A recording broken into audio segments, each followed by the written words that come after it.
та нартаа дахин хуваалцъя. Юу хэрэгтэй вэ гэхээр лойл, сармас, песто тэгээд чинжүү хэрэгтэй. Эхлээд чинжүүгээ содтой усанд 10 минут хэртээ сойгоод дараа нь хүйтэн усаар цохиулж угаана. Ингэх юм бол пестицидийн үлдэгдэл нь буурдаг. Тэгээ нэг иймэрхүү жижигхэн хэмжээтэй лист хэрэгтэй. Тэгээ листэн дээр нэг тусал тос хийгээд тэгээд жигтгэн тараагаараа ингүүл наалтахгүй. За тэгээд дараа нь чинжүүгээ бэлтнэ. Чинжүүнийхээ ишийг нь аваад 2 хуваагаад дотор нь байгаа бүх үрийг нь салгаж бэлтгэх юм байгаа. Өөрөөр хэлбэл чинжүүгээ юм хөөрхөн жижигхэн аяг шиг хэлбэрт оруулах гэдэг байгаа байхгүй юу. За тэгээд бэлэн болсныхан дараа листэн дээр бүгдийн сайхан өрөөд тавинаа. За ингэснийхээ дараагаар нөгөө бусад орцуудаа бэлтэнэ. Юу вэ гэхээр улаан лойл байгаа тий. Лойлоо 2 хуваагаад саримсаа бас жижиглээд пестогоо гэртээ хийж болно. Пестоны жорыг бас би өмнө нь та нартайгаа хуваалцсан. Песто гэртээ хийх боломжгүй бол шууд бэлэн ийм шилтэй песто бас аваад хэрэглэж болно. Улаан өнгийн песто бас их гоё болдог, аль нь ч байсан болно шүү.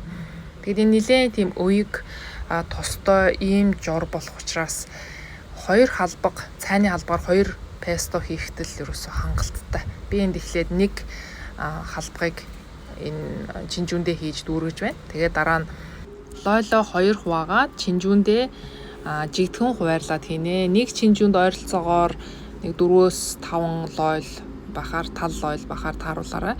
Ингэснийхээ дараагаар саримсаа бас нэмхэн зүсээд бэлдэнэ. Тэгээд саримсаа бас бүх нөгөө чинжүүндээ жигтгэн хуваагаад хийгээрэй. Ер нь ногоон чинжүү жоохон гашуундуу амттай болдог, шар өнгөтэй, улаан өнгөтэй амттай чинжүү их гоё амттай болдог шүү.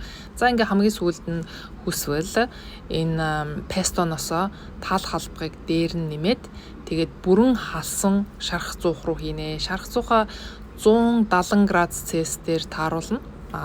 Тэрнээс илүү өндөр хэмдээр тавих юм бол түлэгдээд идэх шүү. Тэгэхээр 170 дээр тавиад хийгээд гаргаад ирэхэд ингээ гоё болцсон байна. Ойролцоогоор нэг 40 минут хэртээ болгоно.